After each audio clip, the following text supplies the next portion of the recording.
Y por fin vamos a acabar la Edad Media. Entramos en el último siglo de esta edad, un siglo lleno de descubrimientos, eventos importantísimos y, como no, alguna que otra guerra. Preparaos porque la cosa ya se empieza a poner calentita y a partir de ahora va a pasar de todo. ¿Listos? Pues venga, empezamos. Y para ello nos vamos a ir a China. Como ya os comentamos en el siglo anterior, allí había llegado al poder la dinastía Ming, una de las más icónicas e importantes para la historia del país, además de ser la última dinastía que estuvo gobernada por la etnia Han. Bajo el gobierno de esta gente se hizo de todo. Se construyó una enorme flota con un ejército permanente, se siguió perfeccionando la Gran Muralla y el Gran Canal, y se fundó una de las mayores atracciones culturales del mundo, la Ciudad Prohibida de Pekín. Y además se comerciaba con todo el mundo. Porque si por algo destaca el siglo en el que estamos, fue por una pedazo de expansión comercial y de desarrollo que ríete tú de Silicon Valley. Se comerciaba con Portugal, con los reinos hispánicos, con Somalia, con Países Bajos, y para ello se valieron de una espléndida flota, que por aquellos tiempos era la más grande del mundo, dejando de lado en gran medida la famosísima Ruta de la Seda. Por otra parte, se mejoró mucho la agricultura, se sanearon los caminos y se permitió la libertad de culto. Todo este desarrollo llevó a un apogeo cultural y a uno de los momentos más estables de la historia de China, que era, junto con los otomanos, uno de los grandes imperios de la época. Algo totalmente opuesto a lo que estaba sucediendo en Japón, la verdad. Y es que allí, a partir del 1457, se inició lo que se conoce como el periodo Sengoku, no confundir con Son Goku, un larguísimo periodo de guerra civil de casi 2 siglos. Tras un incidente conocido como la Revuelta de Onin, el país se incendió en varios focos de rebeldía y la autoridad del shogun, el que sería el general supremo con más poder incluso que el emperador, fue minada por completo. Esto tuvo mucho que ver con la adquisición de poder de los daimios, una especie de caudillos feudales que tenían realmente aún más poder que los shogun. Y así se formaron los dos bandos. Por un lado los señores de la guerra que buscaban ampliar sus territorios y por el otro lo que quedaba del imperio. El shogunato perdió muchísima influencia y su poder se limitó prácticamente a la capital, Kioto. Esta época de guerra sembraría la semilla de la primera transición del Japón medieval hasta el moderno, y no sería hasta más adelante cuando los 3 grandes señores de Japón, Nobunaga, Hideyoshi y Ieyasu, lograrían la unificación del país. Y por cierto, ya que hablamos de guerras largas, en el anterior capítulo os hablamos de la Guerra de los 100 años, ¿no? Si bien recordáis, la guerra se saldó con la victoria francesa, la consolidación de la Casa Valois y, bueno, básicamente el declive del feudalismo político. Ya veis que este siglo es una patada en la boca al mundo medieval, ¿eh? Bueno, pues además de eso, Inglaterra estuvo inmensa en un capítulo totalmente trascendental para el devenir de su historia, la Guerra de las Dos Rosas. En esta guerra, que comenzó en el año 1455, los partidarios de la Casa Lancaster se enfrentaron contra los partidarios de la Casa York como pretendientes del trono por la línea de los Plantagenet. ¿Os acordáis? Eduardo III y todos esos de los que hablamos hace tiempo ya.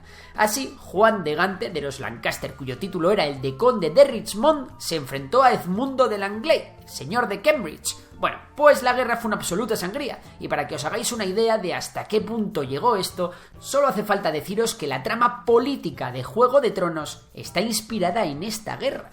La Guerra de las Dos Rosas es un tema que merece un vídeo aparte, pero os diremos que tras ella la dinastía de los Plantagenet se extinguió, así como la rama masculina de los York. Pero, ¿quién se había quedado la corona? Pues Enrique VII, un lancasteriano que se casaría con Isabel de York y a través de su matrimonio uniría las dos casas y fundaría una nueva, la de los Tudor. Y anda que no iban a dar que hablar estos. Con toda esta sangría, la nobleza inglesa se debilitó tanto que todas las tierras pasaron al poder real, lo que aumentó el poder de la corona enormemente, convirtiéndose en una monarquía centralizada que empezaría a mirar mucho más dentro de sus fronteras que a Europa. Y es una pena, porque lo cierto es que durante este siglo Europa, y especialmente Italia, tenía un montón de cosas a las que mirar. Y es que, tras todo el trasiego de pestes, guerras, hambrunas y demás fechorías que ocurrieron en el siglo anterior, la mentalidad medieval estaba a punto de cambiar. De esta forma surgieron movimientos artísticos y culturales que iban a desmontar a Dios del centro del pensamiento e iban a incluir al ser humano en su lugar. Por una parte, el humanismo se enfocaría en la capacidad del ser humano de conocer el mundo e interactuar con él mediante la razón y el pensamiento crítico, y se difundió muchísimo gracias a un pedazo de invento que aparecería en este mismo siglo, la imprenta, además de la adopción de estas ideas por parte de algunas universidades europeas como las de Padua o Bolonia. Algunos de los principales pensadores humanistas fueron Erasmo de Róterdam, Petrarca o Maquiavelo. El otro gran movimiento que se dio en la Europa del siglo XV e iría totalmente ligado al humanismo sería el Renacimiento, que tendría por bandera la recuperación de los valores clásicos de la cultura griega y la romana, en una forma de rechazo a la Edad Media que tanto pesaba en las espaldas de los europeos. Este movimiento sería principalmente artístico y se iniciaría en Florencia para después pasar a Roma, Venecia y el resto de Europa. Así, las obras de estos artistas tratarán temas en torno al ser humano, los sentimientos, los desnudos, la mitología y los paisajes. Todo mucho más hippie que el oscuro gótico de antes, ¿no? Y es que, la verdad, es que parecían mejores tiempos. Las universidades se desarrollaban, las ciudades italianas cada vez eran más prósperas, aparecieron mecenas que se dedicaban a proteger y apoyar a los artistas, que eran banqueros, comerciantes y la propia iglesia, entre otros. Y bueno, todo esto llevó al comercio a su expansión y al surgimiento de una nueva clase social, la burguesía. Con todo esto aparecieron unos pedazos de artistas como Brunelleschi, Botticelli, Da Vinci, Buonarroti o Rafael Sanzio, para dejar un legado enorme, que perdura a día de hoy y demuestra lo mejor de la genialidad humana. Y si el siglo XV fue clave para Italia, lo sería también para el surgimiento del país que nos ha dado el idioma en el que estamos hablando, y para el primer contacto de este mismo con nuestro querido continente del Nuevo Mundo. Hablamos de España y América. Sería a finales de este siglo cuando, tras la Guerra de Sucesión castellana, Isabel llegaría al trono de Castilla y Fernando II al trono de Aragón. Sí, los Reyes Católicos. Tras su matrimonio en Valladolid en el 1469, esta pareja sería una de las más relevantes de la historia moderna, y en el año 1492, bajo su gobierno, se darían dos hitos históricos absolutamente remarcables. El primero fue la conquista del Reino de Granada, tras el cual el rey musulmán Boabdil capitularía y finalizaría el proceso conocido como Reconquista en la península ibérica.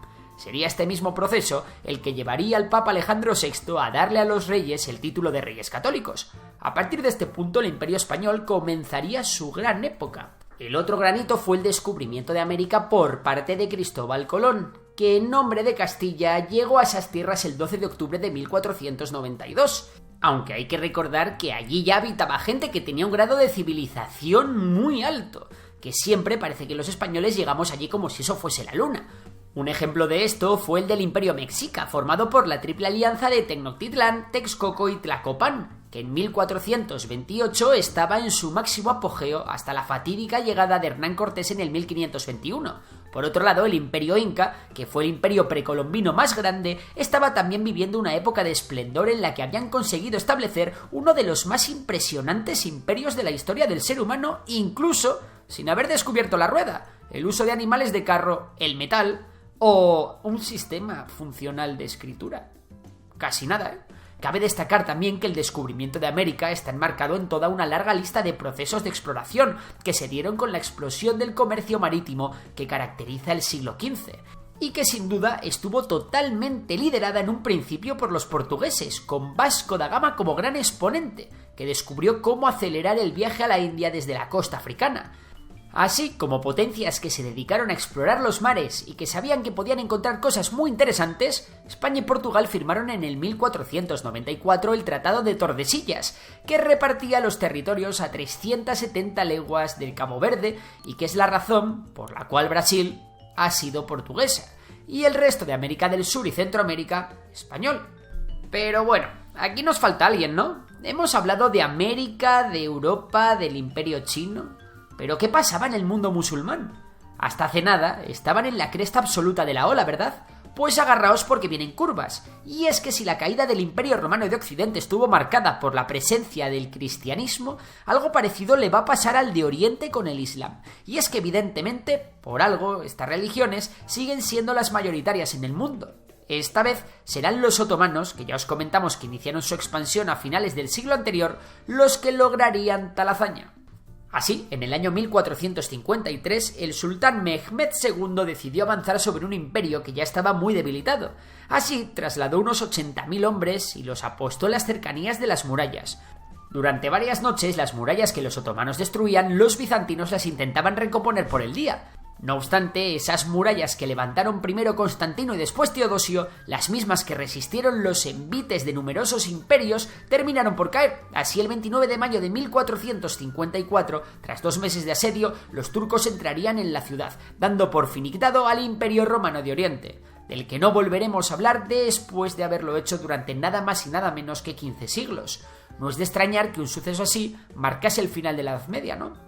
Pues cabe decir que la caída de Constantinopla fue el motor de todo lo que os hemos contado anteriormente.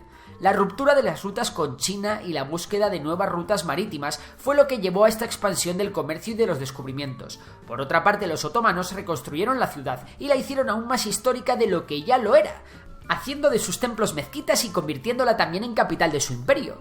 Ahora el cristianismo y el mundo musulmán tenían una nueva gran frontera por la que pelear, y el floreciente imperio español sería encargado de poner en el mapa a la cristiandad.